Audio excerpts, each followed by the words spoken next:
평안하셨습니까? 행복한 말씀 나눔 오충용 목사입니다. 오늘 여러분과 함께 나누고 싶은 말씀은 출애굽기 16장 8절 말씀입니다.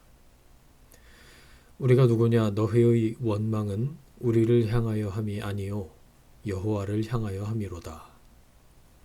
아멘.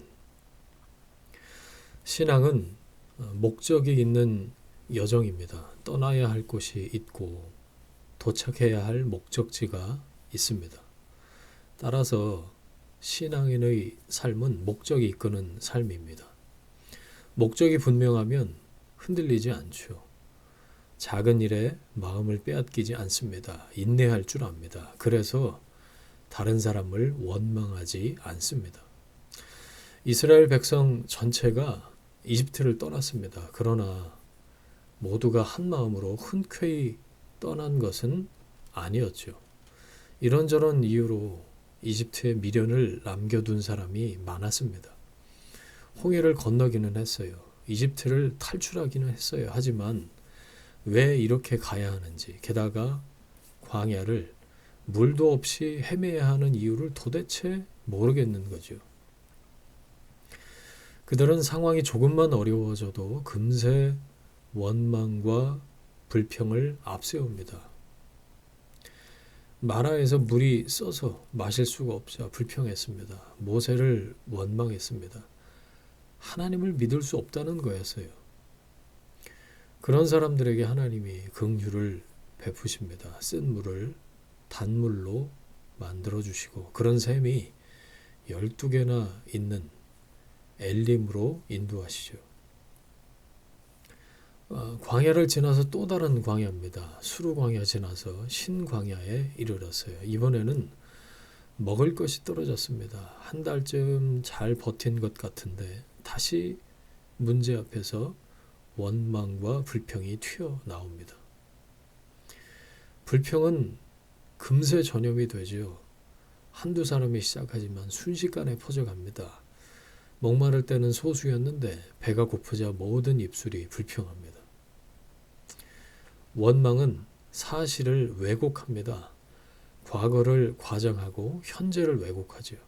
사실이 아닌 것을 사실처럼 말하면서 자기 자신이 설득당합니다. 배가 고프자 온 이스라엘 회중이 모세와 아론을 원망합니다. 이름하여 애굽 타령이 시작되는 거예요. 거기서 배부르게 먹고 죽는 게 나을 뻔했다.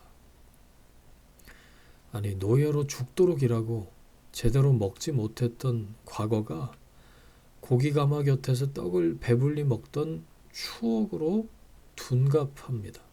어느 쪽이 사실에 가깝습니까? 그때 여호와의 손에 죽었더라면 좋았을 것을. 너희가 이 광야로 우리를 인도해내어 이 온 회중이 죽여 죽게 하는도다.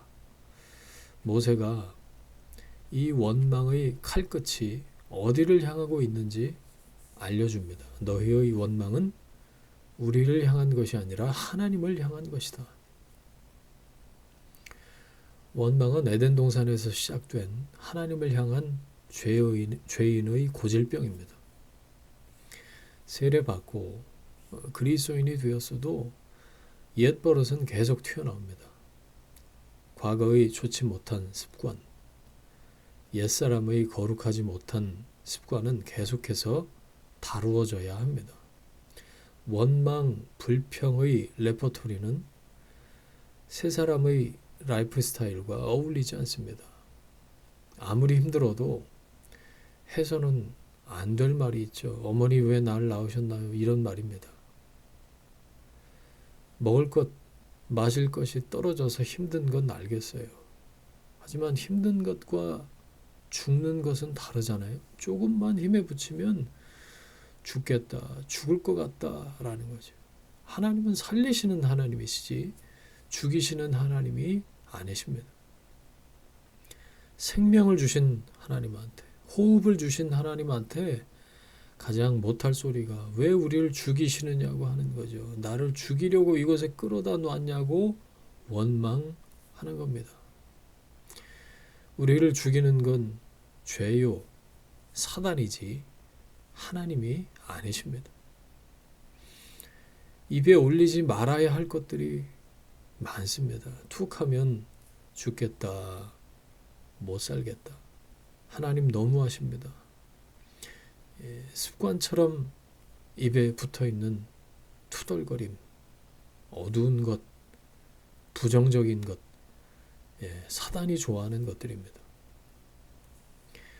원망과 불평의 언어 습관을 가지고 약속하신 땅에 들어갈 수는 없습니다. 입술과 감정에서, 생각에서 그런 것들이 사라져야 합니다. 감사하는 말, 찬양하는 말을 연습하고 훈련해야겠습니다. 그 전에 하나님이 어떤 분이신지, 나는 누구인지 이것이 분명해져야겠죠. 광야에서야말로 분명해질 수 있습니다. 광야는 정체성을 분명히 할 수 있는 기회입니다. 생각 습관을, 언어 습관을 바꿀 수 있는 찬스입니다.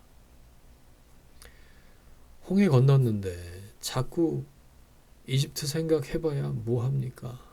그러면서 불평, 불만 있어봐야 뭐하냐고요. 어차피 못 돌아가요. 하나님 아버지를 향해서 원망해봐야 내가 아직도 어리다는 말밖에는 안 되죠. 하나님 아버지를 기쁘시게 해드릴 수 있습니다. 자녀로 사는 겁니다. 원망과 불평에서 감사와 찬양으로 방향을 바꾸십시오. 하나님의 자녀들인 우리들이 바로 지금 할 수 있는 일입니다.